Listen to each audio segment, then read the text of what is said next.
Sa kaitaasan, siya'y papurihan, Diyos ng lahat o papuri. Sa kaitaasan, siya'y papurihan, ngayon at magpakailanman.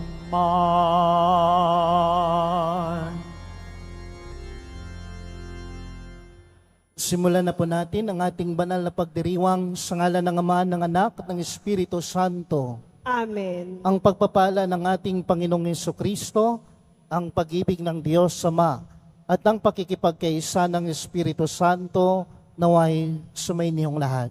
At sumaiyo rin. Mga kapatid, aminin na natin ang ating mga kasalanan upang tayo ay maging marapat, gumanap sa banal na pagdiriwang na ito. Inaamin ko sa makapangyarihang Diyos at sa inyo mga kapatid na lubha akong nagkasala Sa isip, sa salita, sa gawa, at sa aking pagkukulang. Kaya isinasamo ko sa mahal na Birheng Maria, sa lahat ng mga anghel at mga banal, at sa inyo mga kapatid, na ako'y ipanalangin sa Panginoong ating Diyos. Kaawaan tayo ng makapangyarihang Diyos, patawarin tayo sa ating mga kasalanan at patubayan tayo sa buhay na walang hanggan. Amen. Panginoon, kaawaan mo kami. Panginoon, kaawaan mo kami. Kristo, kaawaan mo kami. Kristo, kaawaan mo kami. Panginoon, kaawaan mo kami. Panginoon, kaawaan mo kami. Manalangin tayo.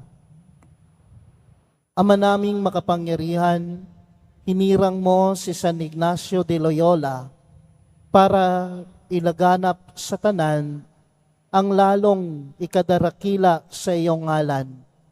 Sa tulong niya at sa pagtupad sa kanya, sa pakikihimok dito sa lupang ibabaw, kami nawa ay pagindapating maputungan kasama niya sa kalangitan sa pamamagitan ng Jesucristo kasama ng Espiritu Santo magpasawalang hanggan. Amen. Magsiupo muna po ang lahat. Pagbasa mula sa aklat ni Propeta Jeremias. Napakahirap ng katayuan ko. Bakit pa ba ako isinilang sa sangmaliwanag? Lagi akong may kaaway at katalo sa lupain. Hindi ako nagpautang at hindi rin naman ako nangutang. Gayunman, nilalait ako ng lahat. Nagsalita ka sa akin at pinakinggan kitang mabuti. Ang mga salita mo'y aking kagalakan. Ako'y sa iyo, Panginoon, Diyos na makapangyarihan sa lahat. Hindi ko sinayang ang panahon sa pagpapasasa sa buhay, kasama ng ibang mga tao, ni hindi ako nakigalak sa kanila. Manapa, nanatili akong nag-iisa, sapagkat may ipinagagawa ka sa akin. Kaya nga nagpupuyo sa galit ang kalooban ko. Bakit hindi na natapos ang aking paghihirap? Bakit hindi na gumaling ang mga sugat ko? Talaga bang wala ng lunas ito? Wala ba akong tatanggapin kundi kabiguan? Gaya ng isang batis na natutuyo sa tag-araw. Ganito ang itinugon ng Panginoon. Kung manunumbalik ka, tatanggapin kitang muli, at ika'y muli kong gagawing alipin. Kung magsasalita ka ng bagay na may kabuluhan, at iiwasang sambitin ang anumang kasumpa-sumpang, gagawin uli kitang propeta. Babaling na muli sa iyo ang mga tao, subalit huwag kang paroroon sa kanila. Sa harapan ng mga taong ito'y gagawin kitang isang matibay na pader na tanso. Makikipaglaban sila sa iyo, ngunit hindi ka nila matatalo. Sa iyo ako upang ika'y pangalagaan at ingatan. Ililigtas kita sa kamay ng masasama at iingatan laban sa mararahas. Ang salita ng Diyos. Salamat sa Diyos. Ang Diyos ang aking takbuhan sa araw ng kagipitan. Ang Diyos ang aking takbuhan sa araw ng kagipitan. Sa aking kaaway, iligtas mo ako, Panginoong Diyos. Ingatan mo ako pag sila'y lumusog. Sa masamang tao, ako ay iligtas at sa pumapatay, agawin mo ako at ipagsanggalang. Ang Diyos ang aking takbuhan sa araw ng kagipitan. Sila'y nag-aabang, pagmasdan mo yung taong mababagsik. Nagtipot ang layon, ako ay iligpit. Ang dahilan nito, di dahil sa ako'y may pagkakamali o may pagkukulang na ako ang sanhi. O Diyos, masdan sila at nagdudumali. Ang Diyos ang aking takbuhan sa araw ng kagipitan. Ikaw, Panginoon, ang aking malakas na tagasanggalang. Ikaw ang muog ko at aking kublihan. Ako'y minamahal, mahal ako ng Diyos. Ako'y lalapitan upang ipamalas ang kanyang paglupig sa mga kaaway. Ang Diyos ang aking takbuhan sa araw ng kagipitan. Ngunit aawit ako pagkat ang taglay mo'y pambihirang lakas. Sa tuwing umaga, ang awitin ko'y pag-ibig mong wagas.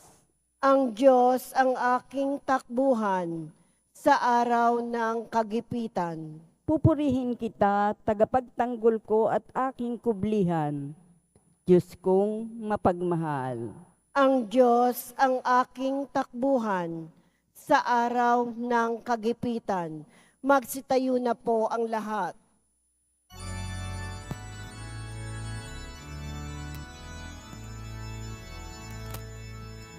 Alleluia, Alleluia,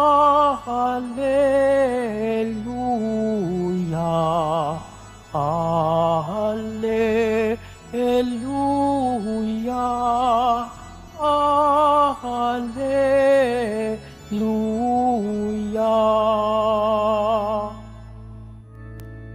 Aking mga kaibigan, alam na ninyo ang tanan na mula sa amang mahal. Alleluia, Alleluia, Alleluia,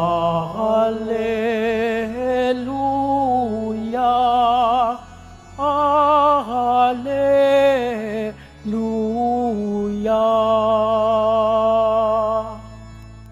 Sumainyo ang Panginoon. At sumaiyo rin. Ang mabuting balita ng Panginoon ayon kay San Mateo. Papuri sa iyo, Panginoon. Noong panahong iyon, sinabi ni Jesus sa mga tao, ang paghahari ng Diyos ay katulad ng kayamanang nakabaon sa isang bukid. Nahukay ito ng isang tao at tinabunan uli. Sa laki ng kanyang tuwa, siya'y humayo at ipinagbili ang lahat ng kanyang ari-arian at binili ang bukid na iyon. Gayon din naman, ang paghahari ng Diyos ay katulad nito. May isang mangangalakal na naghahanap ng mamahaling perlas. Nang makakita ng isang perlas na napakahalaga, siya'y humayo at ipinagbili ang lahat ng kanyang ari-arian at binili iyon. Mga kapatid, ang mabuting balita ng Panginoon. Pinupuri ka namin, Panginoong Heso Kristo. Magsiupo muna po ang lahat. May isang pari po, tinanong ng kanyang obispo about poverty, no? The spirit of poverty. Sabi ng kanyang obispo, Father, what is the spirit of poverty? Sumagot naman ng isang paring ito, nang sabi niya, the spirit of poverty is all about detachment from the value of the world and attachment to God. Diba? Napakagandang sagot na pinagninilayan ko din sa sarili ko habang binabasa ko ang gospel, ang ebanghelyo natin ngayon. Poverty is all about detachment from what is valuable of this world and attachment to God. Diba? Tama naman. Tinatanong natin ang sarili natin, ano yung iniisip natin na kayamanan natin? At isasagot natin kung ano yung mahalaga sa atin. Diba? Kung ano yung pinahahalagahan natin, kung ano yung mahalagahan natin, yan yung minsan na itinuring natin na kayamanan natin. Siguro mag-iisip ka, ano ang kayamanan ko ngayon? Marahil ang trabaho mo, isang kayamanan yan.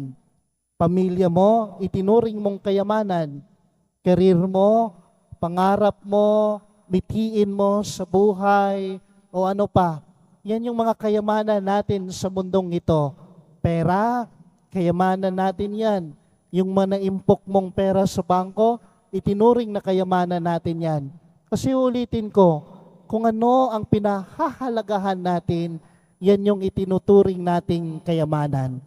Katalinuhan natin, siguro yung asset natin, yung kagwapuhan natin, at yung kagandahan natin, yung magandang ugali natin, kinukonsider natin yan na kayamanan natin yan. At dapat lang napasalamatan natin yan sa Diyos. Biyaya yan ng Diyos sa atin. Grasya ng Diyos sa atin. Huwag natin yang kalimutan na tayo ay magpasalamat sa Diyos. Pero nga, detachment kung ano yung pinapahalagahan natin. Ibig sabihin nito, alam natin na hindi yan importante sa buhay natin. Diba? Kasi yung mga kayamanan na yan, maglalaho yan. Hindi natin yan madadala kapag tayo ay mamatay na. Hindi natin yan mabibitbit kung tayo ay haharap na sa kamatayan natin. Ang tanging mabibitbit natin, yung tunay na kayamanan na dapat natin na mag-impok tayo dito sa mundo. At yan yung attachment to God. Amen? Di ba? Importante yung mga kayamanan na pinapahalagahan natin ngayon, pero mas importante na mahanap natin ng Diyos at yan yung pakikitungo at relasyon natin sa Diyos. At yan yung madadala natin kahit sa kabilang buhay. Detachment from what is valuable in this world. Pasalamatan dahil meron tayo niyang mga kayamanan na yan. Pero sana matanto natin na hindi ito importante. Ang importante, attachment to God. No? Ang ating pakikitungo at pakikirelasyon sa Diyos. Pero mga kapatid, kung nahanap natin ang Diyos sa buhay natin at nasabi nating mahalaga ang pakikipagrelasyon sa Diyos sa buhay natin, hindi lang sapat na mahanap natin ang Diyos. Ulitin ko, hindi lang sapat na mahanap natin ang Diyos, kundi kailangan natin itong pagbungahin. Kailangan natin itong pangalagaan. Ang pakikipagrelasyon natin sa Diyos, pananampalataya, pananalig natin sa Diyos, yan yung mga kayamanan na nahanap natin, na nasabi natin na mas importante ito. Pero kailangan natin itong palaguin. Kailangan natin itong paglinangin. Kailangan natin itong pangalagaan. Hindi sapat na sabihin mo lang sa sarili mo, Father, may pananalig at may pananampalataya ako sa Diyos. Ang tanong, inaalagaan mo ba ang pananampalataya mo? Inaalagaan mo ba ang pananalig mo? Iniingatan mo ba ang pananalig at pananampalataya at pakikipagrelasyon mo sa Diyos? Di ba? Para lang yung isang halaman. Parang lang yung isang pera na minsan ang isang halaman, ang isang pera inaalagaan natin. Para lang yung isang pamilya, iniingatan natin, inaalagaan natin dahil alam mo na kayamanan ito sa buhay mo. Pero kapag nahanap mo ng Diyos sa buhay mo, hindi sapat na sabihin mo may pananalig, may pananampalataya, at may pakikirelasyon ka sa Diyos. Kundi, kailangan mo din itong alagaan. Kailangan mo din itong ingatan. At maraming paraan kung paano natin iingatan ang ating pananalig at pananampalataya sa Diyos. Alam natin yan. Huwag tayong lumayo sa biyaya at pagpapala ng Diyos. Magsimba kung kinakailangan, pumunta sa magkumpisal kung kinakailangan. No? We have to expose ourselves to the graces ng Diyos, di ba? And that is the attachment to God. Huwag sana nating walain sa buhay natin yan. Kasi yan ang importanteng kayamanan natin dito sa mundo. Ingatan natin ang ating pananampalataya, pangalagaan natin ang ating pananalig sa Diyos. Attachment to God.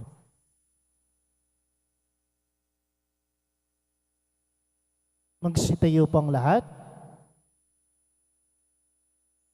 Minamahal kong mga kapatid, pakinggan natin ang paanyaya ng Diyos na humingi tayo sa Kanya ng mga bagay na tunay na mahalaga.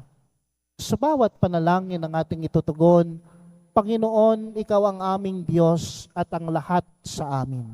Panginoon, Ikaw ang aming Diyos at ang lahat sa amin.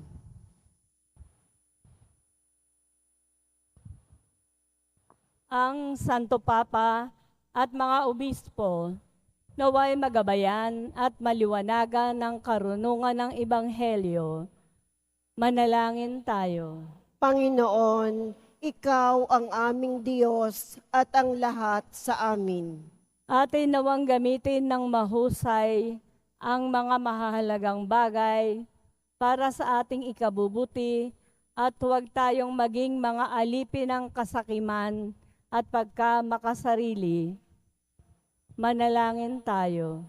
Panginoon, Ikaw ang aming Diyos at ang lahat sa amin. Ang mga naghahanap sa katotohanan, naway higit na lumalim, araw-araw, ang kanilang pagpapahalaga sa pananampalataya kay Kristo bilang perlas na walang katumbas. Manalangin tayo. Panginoon, Ikaw ang aming Diyos at ang lahat sa amin. Ang mga may sakit at mga nag-aaruga sa kanila, naway mabiyayaan sa kanilang mga pagsasakripisyo. Manalangin tayo. Panginoon, Ikaw ang aming Diyos at ang lahat sa amin. Ang mga namatay na sa buhay na ito, naway mamahinga sa walang hanggang kapayapaan. Manalangin tayo. Panginoon, Ikaw ang aming Diyos at ang lahat sa amin.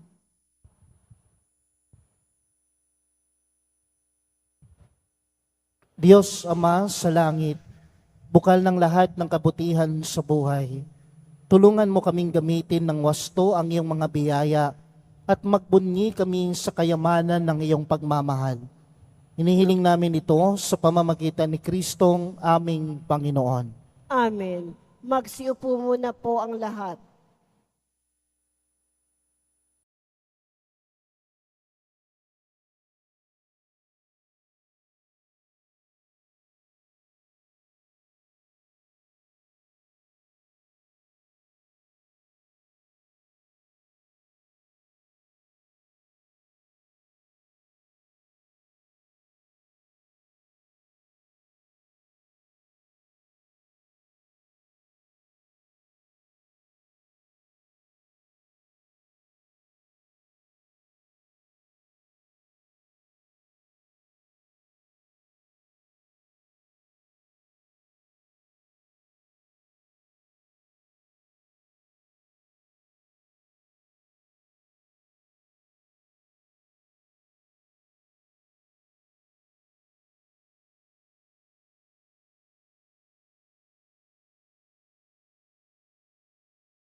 Magsitayo na po ang lahat. Manalangin kayo mga kapatid upang ang paghahain natin ay kalugdan ng Diyos, Amang makapangyarihan. Tanggapin nawa ng Panginoon itong paghahain sa iyong mga kamay, sa kapurihan niya at karangalan, sa ating kapakinabangan, at sa buong sambayanan niyang banal. Ama naming lumikha, maging kalugod-lugod nawa ang mga alay ng aming inihain. Ngayong si San Ignacio de Loyola ay ginugunita namin. Sa itinatag mong pagdiriwang na siyang batis ng tanang kabanalan, mangyaring naway kami maging banal sa katotohanan sa pamamagitan ni Jesucristo kasama ng Espiritu Santo magpa sa walang hanggan. Amen. Sumainyo ang Panginoon. At sumaiyo rin. Itaas sa Diyos sa inyong puso at diwa. Itinaas na namin sa Panginoon. Pasalamatan natin ng Panginoong ating Diyos. Marapat na siya ay pasalamatan. Ama naming makapangyarihan, tunay ngang marapat na ikaw ay aming pasalamatan sa pamamagitan ni Jesucristo na aming Panginoon. Ngayong si San Ignacio de Loyola ay pinararangalan sa pamumuhay niyang totoong uliran at pagiging maasahan sa panunungkulan, kaya't si Jesucristo na maasahan sa katapatan ay inihayag sa pangangasiwa sa sambayanan. Ang malasakit ng mga ulirang tagapangasiwa noon ay nagpapatuloy magpahanggang ngayon sa mga panalangin kanilang iniuukol, kaisa ng sambayanan mong dito ay nagtitipon. Kaya kaisa ng mga anghel na nagsisiawit ng papuri sa iyo, nang walang humpay sa kalangitan, kami ay nagbubunyi sa iyong kadakilaan. Santo, Santo, Santo, Panginoong Diyos ng mga hukbo, napupuno ang langit at lupa ng kadakilaan mo, o sana sa kaitaasan, pinagpala ang naparirito sa ngalan ng Panginoon, o sana sa kaitaasan, magsilhod po ang lahat. Ama naming banal, ikaw ang bukal ng tanang kabanalan, kaya't sa pamamagitan ng iyong Espiritu, gawin mong banal ang kaloob na ito upang para sa amin maging katawan at dugo ng aming Panginoong Hesukristo. Bago niya pinagtiis ang kusang loob na maging handog, hinawakan niya ang tinapay, pinasalamatan kanya, pinaghati-hati niya iyon, iniabot sa kaniyang mga alagad at sinabi, tanggapin ninyong lahat ito at kanin. Ito ang aking katawan na ihahandog para sa inyo.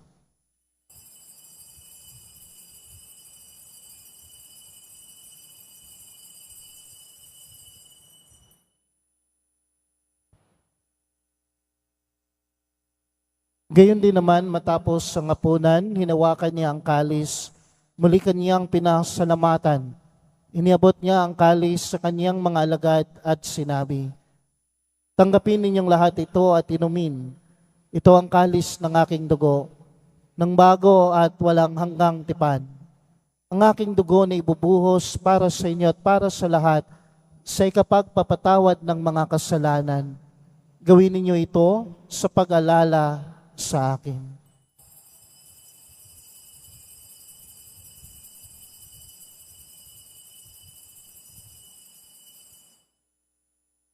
Magsitayo na po ang lahat. Ipagbunin natin ang misteryo ng pananampalataya. Si Kristo'y namatay, si Kristo'y nabuhay, si Kristo'y babalik sa wakas ng panahon. Ama, ginagawa namin ngayon ang pag-alala sa pagkamatay at muling pagkabuhay ng iyong anak.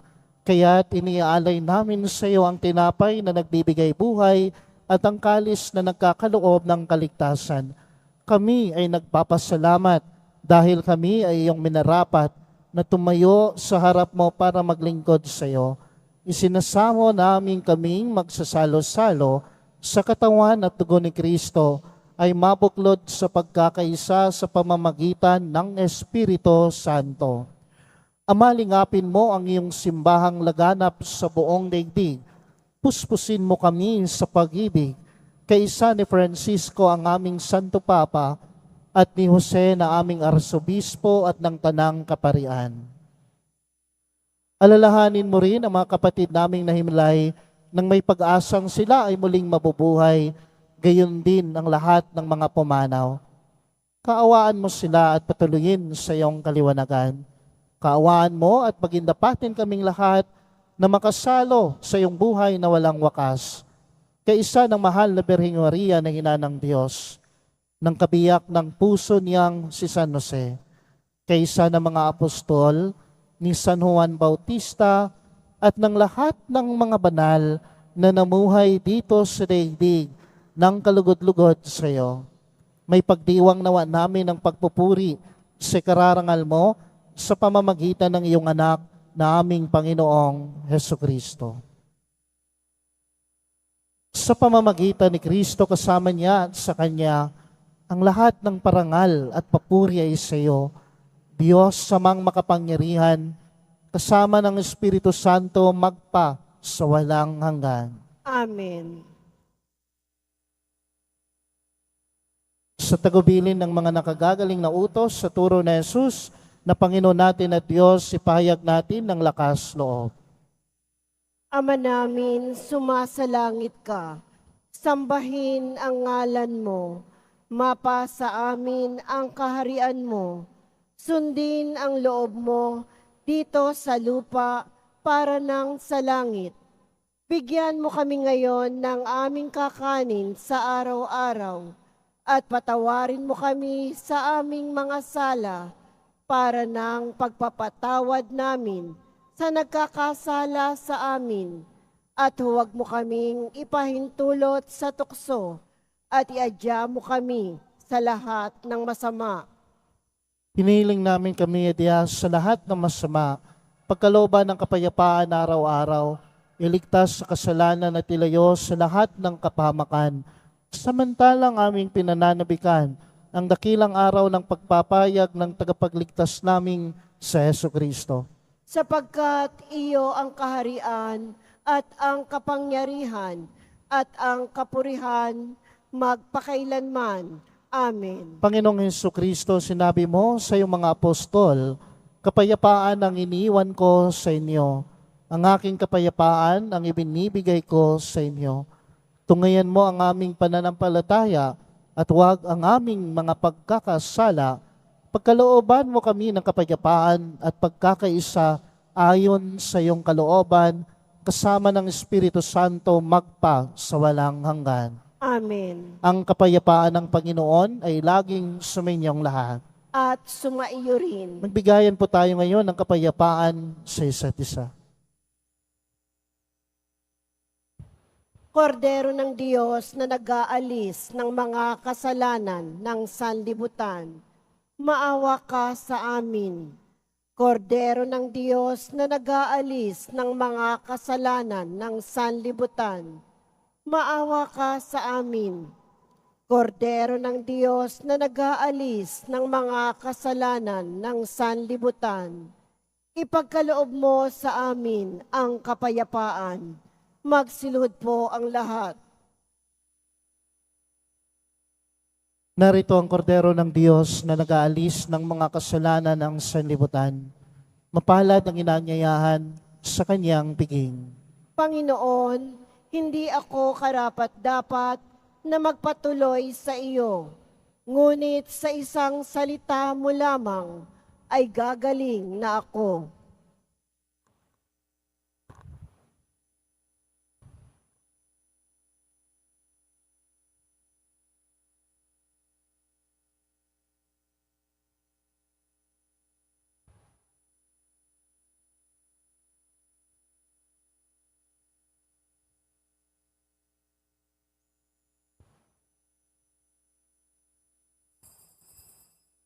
Para sa lahat ng tatanggap ng banal na komunyon, sasagot po tayo ng amin pagkasabi ng pari o ng lay minister ng katawan ni Kristo at isubo agad sa bibig bago umalis sa harapan ng pari o lay minister. Sumunod po tayo.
Manalangin tayo.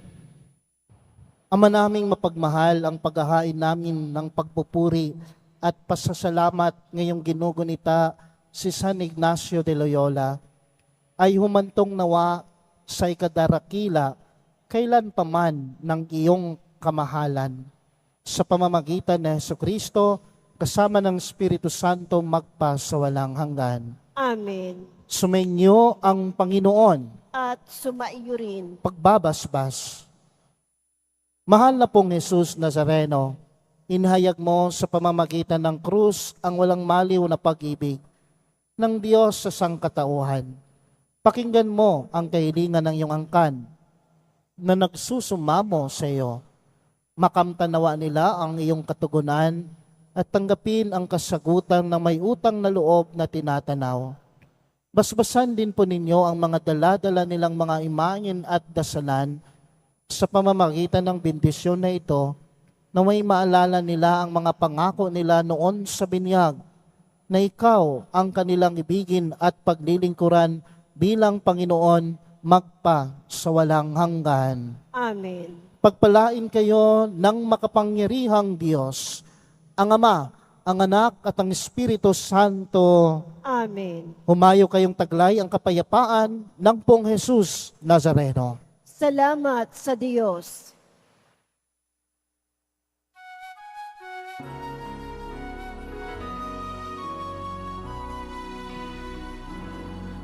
Nuestro Padre Jesus Nazareno, sinasamba ka namin.